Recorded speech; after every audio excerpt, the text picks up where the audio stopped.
Breaking news on 41 Action News starts right now. We are following that breaking news right now. This is a live look in Austin, Texas. We are hearing reports that the suspected bomber is dead. That's according to the ABC station in Austin, which says they have confirmed the information with law enforcement there on scene. The latest explosion yesterday morning was at a FedEx processing facility. Authorities used surveillance video from that FedEx store to lead them right to the suspect. The ABC News station in Austin says through the use of cell phone technology, police found the suspect at a hotel sometime after midnight. That led to an altercation with police. The suspect tried to get away. According to reports, though, he eventually detonated himself when officers made a move on him. We've been following the series of bombings down in Austin for the last few days. As we mentioned, the latest explosion yesterday morning was at that FedEx processing facility. 5 previous package bombings have killed 2 others and injured 4 people in the last 3 weeks. The first 3 bombs were left on doorsteps in East Austin. This is a story, of course, we're going to be following all morning long. We continue to get new updates on this. We will be updating you continuously right here on 41 Action News. Happening today, community, family, and friends are coming together to celebrate a Park University professor back home with his family. This comes just one day after Saeed Jamal, involved in a long immigration battle, was released from prison. 41 Action News reporter Sarah Plake tells us more. Lawrence chemist Saeed Jamal's release from the Platte County Jail was so quick, his family wasn't there yet when he walked out the doors, carrying a sack of clothes and a stack of books. After he called his wife, he talked with us about how it feels to finally be free. I mean, in prison, you hardly have any individuality or your identity, pretty much. So you feel like you are your own person again. I mean, that freedom, yeah. It feels much better, kind of liberating, yeah. ICE agents arrested Jamal on his front lawn nearly 2 months ago because of a complication with overstaying his visa. He was almost deported back to Bangladesh, but on Tuesday, a federal judge ordered Jamal to be released while an immigration board reviews the case. He's on supervised release, which means he will go back to being in the same position he was when they arrested him. And he's going back home after an emotional reunion with his wife and 3 kids. Dad, I haven't seen you forever. Yeah, I can touch him, I can talk to him. I can't explain. It's so happy. We are so happy and thankful to everyone. Happy that I'm back with my family and appreciate everything. You know, I'm hoping things will get better for us here, all of us, myself and my family. Sarah Plake, 41 Action News Today. The Immigration Board will likely go over his case sometime this summer. That is when they will determine if he will be deported. Here's a breakdown of Jamal's timeline. On January 24th, ICE arrested him at his Lawrence home. Officials say Jamal overstayed his visa in 2011. Twice in February, agents were in the process of deporting Jamal back to Bangladesh, but judges issued stays of deportation. Jamal has been in jail in Platte County since those stays were issued. Police are looking for this missing girl out of Hoisington, Kansas. That's about 250 miles west of Kansas City. The Kansas Bureau of Investigation says 2-year-old Iviana Lewis, pictured here, disappeared around 11 o'clock Sunday night. She was last seen wearing only a blue pull-up diaper. If you know where she is or if you've seen her, call police immediately. Police say children found a woman's body at a Kansas City park. This happened in a wooded area of Sheffield Park near 10th and Ewing yesterday. Police are calling it a death investigation, but it still remains unclear how the woman died. A Missouri prisoner is alive today after the U.S. Supreme Court granted a stay of execution for Russell Bucklew. He was originally scheduled to be put to death last night. Bucklew has a rare medical condition that he says could cause tumors to burst inside of his head during lethal injection. Bucklew is on death row for killing a man back in 1996. Today, a robbery suspect may face charges after leading police on this high-speed chase across the state lines last night. A Kansas Highway Patrol trooper used a maneuver, you see, to bump him off of the road there. A chase went right through the downtown loop in the middle of rush hour. Witnesses say it was shocking and surreal to watch. A driver crashed into a MoDOT truck, sending everyone involved to the hospital. MoDOT says 3 workers were there picking up trash when the driver hit the MoDOT truck. We are told that everyone involved in this is going to be okay, and many were taken to the hospital. This happened at 435 and Truman Road there on the Missouri side. If you call 911, the last thing you want is to be put on hold, but that's been happening to callers all across the city. Now police say that they've cut their average wait time almost in half. 41 Action News reporter Kat Reed explains why calls are being answered faster and what other improvements are on the horizon. When you dial 911, seconds can mean the difference between life and death.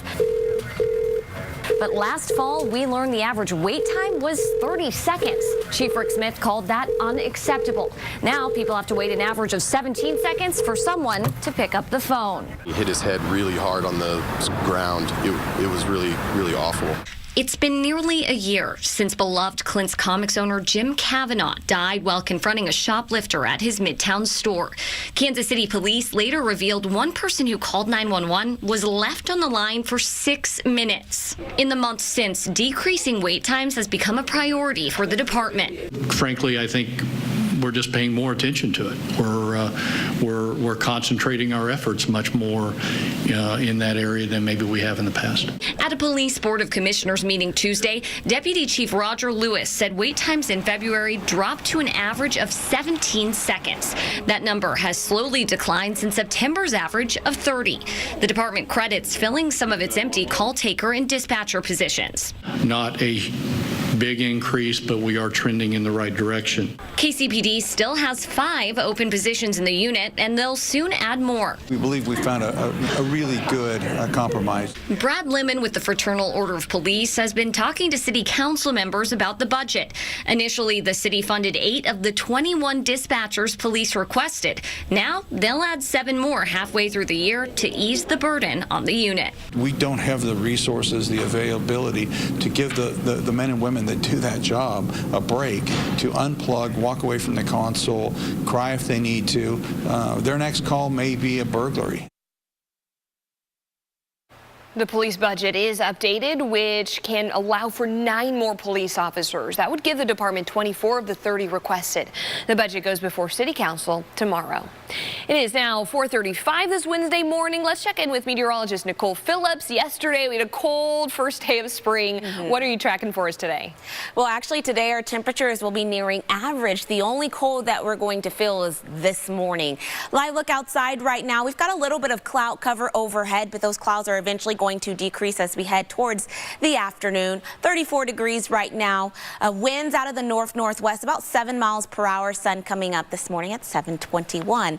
Area-wide, our temperatures are in the 20s, 30s. Sedalia hanging on to about 40 degrees, so you are going to need the coat as you do step out this morning. Winds right now are calm up in Maryville and Bethany to about 8 miles per hour in St. Joseph, and that means it does feel a little bit cooler out there, so about 5 degrees cooler. Hiawatha feeling more like 18 degrees, but this will improve as we go towards the afternoon.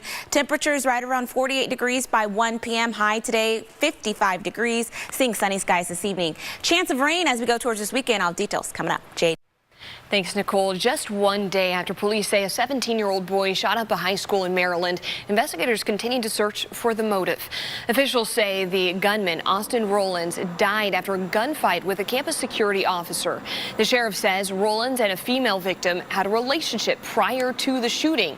She is in critical condition this morning. Officers are looking into whether that relationship played a role in the shooting. A 14-year-old boy was also hurt. Still to come, buying tickets for March Madness, how scammers are luring fans in, and what you need to know and what you need to do to keep your information protected. Well, it's a pretty chilly start out there with our temperatures in the 20s and 30s nearing average this afternoon. I'll have your hour by hour coming up. You're watching 41 Action News. Clear, complete coverage.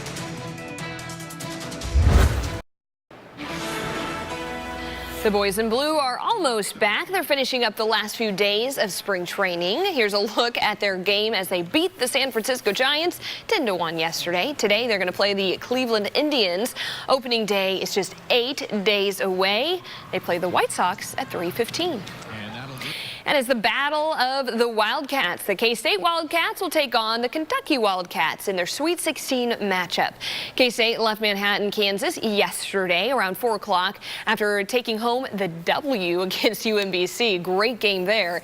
The team hasn't been to the Sweet 16 since 2010, so their coach says that he really wants the guys just to soak up every minute. We stood in our practice facility, looked at the banners. There was 2010 was a Sweet 16, and then it was back to 1988. So, one, enjoy it. We want them to enjoy this. This is a special time. You dream about it. You watch it as a young man growing up, and now you're part of it. But at the same time, make sure you have a sense of urgency, because it's going to go away very quickly if you don't take care of business. The team will practice later on this morning. Watch your 41 Action News station. We will keep you updated on the team's journey. Both K-State and KU play this week. Here's a look at that schedule. The Wildcats hit the court tomorrow. Tip-off is at 8:37 p.m. The Jayhawks then play on Friday against Clemson, and that game will start at 6:07. Both good games there. With March Madness underway, analysts say to beware of online ticket scams. Only purchase directly from the venue whenever possible. Only shop, of course, on sites that start with HTTPS. Be cautious of live streaming scams that offer to stream games for free. And avoid third-party app stores entirely. Researchers say it's always best to think twice before clicking or entering your information. Well, measles in the metro, the places you need to avoid and where some are becoming exposed to it. Great shot of the plaza as we look from our KB Complete Skyview network. It's chilly out there, but nearing average this afternoon. Your full forecast coming up. North Korea has publicly acknowledged a sign of change in U.S. relations. The Korean Central News Agency says its peace-loving proposal has created an atmosphere for reconciliation. Pyongyang has still not made a public comment about the possibility of a summit with the U.S. This comes nearly 2 weeks after President Trump publicly accepted an invitation to meet Kim Jong-un. President Donald Trump spoke at the National Republican Congressional Committee March dinner. That was last night in Washington. We should do great when we run in a very short period of time. The economy is booming, and it's booming because we passed the biggest tax cut and reform in American history. He says he's already working on phase 2 of those tax cuts and said, quote, if the Democrats ever got back into power, they would vote to raise taxes. Several people have called the Johnson County Health Department concerned about the measles outbreak. 41 Action News reporter Andres Gutierrez reveals what you need to know to protect your family. Kansas health officials continue to investigate how 10 people contracted measles. 8 of the cases are in Johnson County. It's very fluid. Any time you do a disease investigation, it can change every 5 minutes, 15 minutes, 30 minutes from day to day. At the health department today, a dozen staffers are manning the phones, answering questions mostly from healthcare providers. We've had a lot that have been diagnosed with ear infections, which is one of the side effects of measles. And they won't diagnose as measles first, and then go back again and have the high fever and then the rash. Last week, the state released a list of places where people may have been exposed during certain time periods, including this Olathe Aldi's on 119th Street. But parents like Kevin Caballero are hearing about it for the first time. They could affect my kids, and from there, they can affect myself. Even if it doesn't seriously infect me, I can pass it on to someone that may not have gotten a measles shot, or just that outbreak can be real serious. Infectious disease specialists tell 41 Action News if you've been vaccinated, you should be in the clear. If you had documentation of having measles vaccination after 1967, you should be immune for life, so you really shouldn't have too much worry or concern. Again, it comes in if you were never vaccinated or if your children have not been vaccinated because they're too young. Andres Gutierrez, 41 Action News Today. As Anders mentioned, 8 of those measles cases were reported in Johnson County. The other 2 are in Lynn and Miami County. We have a list of the places where people may have been exposed on our website. That's at kshb.com. There, you're going to find this list that's right here of all of those places. Just some of those are the AMC Dine-In Studio in Olathe. You also have Aldi's, Payless Discount Foods, Bath & Body Works at the Legends Outlets. But it all kind of depends on the date and time you visited, and all of that that information's up here as well. If you've recently been to one of these locations, but on different days, chances are you are in the clear. Now, here's Kansas City's most accurate forecast from meteorologist Nicole Phillips. Good morning. It is 4:48 and it's chilly to start. Our temperatures are sitting in the 30s. Taking a live look out from KB Complete Skyview Network, looking pretty good in the downtown area. A little bit of cloud cover overhead this morning, but notice it is decreasing west to east here. So areas like Topeka, even towards Lawrence, you're dealing with clear skies. We're starting to see the clearing here in Kansas City, and areas off towards the east and northeast will carry those clouds on throughout at least the next couple of hours. 24 degrees in Hiawatha, 38 downtown, 32 in Garnett, and 36 in Chillicothe. So overall, it is a very chilly start. You'll need the coat this morning. This afternoon, you may be able to get away with a jacket. Our temperatures up towards the north here are going to be a little bit on the cool side. 49 degrees in Grant City, 49 in King City, 54 degrees today for the high temperature in St. Joseph, 56 in Hiawatha. Not much of a wind for us as well, only about 5 to 10 miles per hour to the south here, just a few degrees warmer, 54 degrees in Pleasanton, 52 in Olathe. I think here in the metro area we'll get to right around 55 degrees, and there'll be some areas will be just a tad bit cooler. So overall, not too bad for us. Again, any clouds that we have will start to decrease. If we take a look at Thursday, we start to see things changing a little bit. Our winds will be coming out of the due south, and they'll pick up just a little bit from about 5 to 15 miles per hour, and that means our temperatures are going to jump up as well. So into the 60s, nearing 70 for some areas.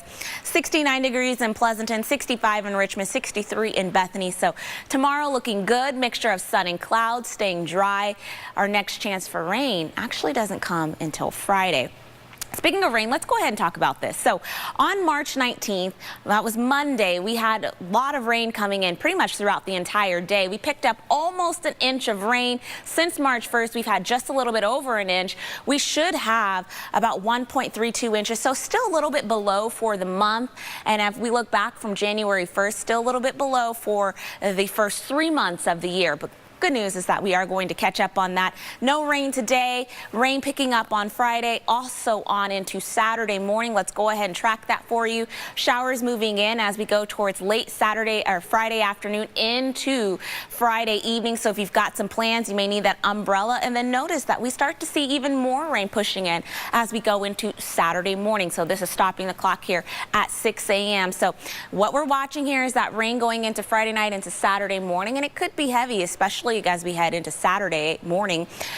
Temperatures, though, are going to be a little bit on the cool side, and it's really all the placement of this low pressure system along with this warm front here. Current trends want to take this low right over us or just a little bit to the south. That means that warm front here won't lift up towards the north, and that means that it's going to keep our temperatures mainly in the 50s. As we head towards about Saturday afternoon and evening, rain off towards the east, dealing with clouds up towards the north to the south here. Partly cloudy skies overall. Saturday, not looking like a washout. We will see more showers moving in as we head into Sunday. So if we take a look at how much rain we could expect from the system, anywhere from about 1/2 an inch to almost an inch of rain up towards the north, and that is exactly where we are seeing a little bit more of that rain coming down. So 56 on Friday, 55 on Saturday, 61 by Monday. All right, thanks, Nicole. In the wake of the recent mishaps with pets, United Airlines is reviewing its Pet Safe program. Right now, it will not accept any new reservations for pets in the cargo compartment. The program only includes pets shipped as cargo. It does not affect dogs that are brought into the cabin, like the puppy that died in an overhead compartment. United says that it expects to complete the review by May 1st. In a consumer alert, Google is teaming up with some giant retailers to turn product searches into revenue. The new program will allow companies to list their products and loyalty programs on Google's search platforms and Google Home devices. In exchange, the retailers will pay Google a cut of each purchase. Some of the retailers on board are Walmart, Target, Home Depot, and also Costco. You're watching 41 Action News, clear, complete coverage. A British man rides the world's fastest and longest zip line in Europe in a human propulsion jet suit. Got to take a look at this. Richard Browning hit 55 miles per hour, Browning and his team have been working on refining their suit technology to allow him to fly faster with more stability on. And the event was closely followed by the Guinness World Record. So pretty cool situation there.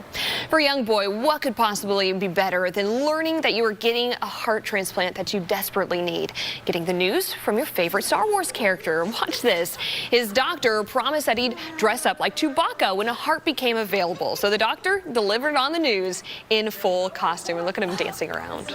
How exciting. Oh, that's so nice. Yes, and today it'll be a little bit nicer out there. Yes. More spring-like. More spring-like. Our temperatures nearing average. It's chilly out there right now with our temperatures in the 20s and 30s, but this afternoon we will be into the 50s, 55 degrees warmer tomorrow, 68. Next chance for rain is on Friday. All right, thanks, Nicole. It's all for us. Let's send it over to Lindsay and Taylor with what we're coming up with next. Hey, good morning. We may see some changes come into downtown Kansas City. Coming up at 5, we'll give you a breakdown of the revamp and the transformation. Also this morning, planning a trip soon, you might want to hold off. What some major airlines are doing that could impact your travel protections.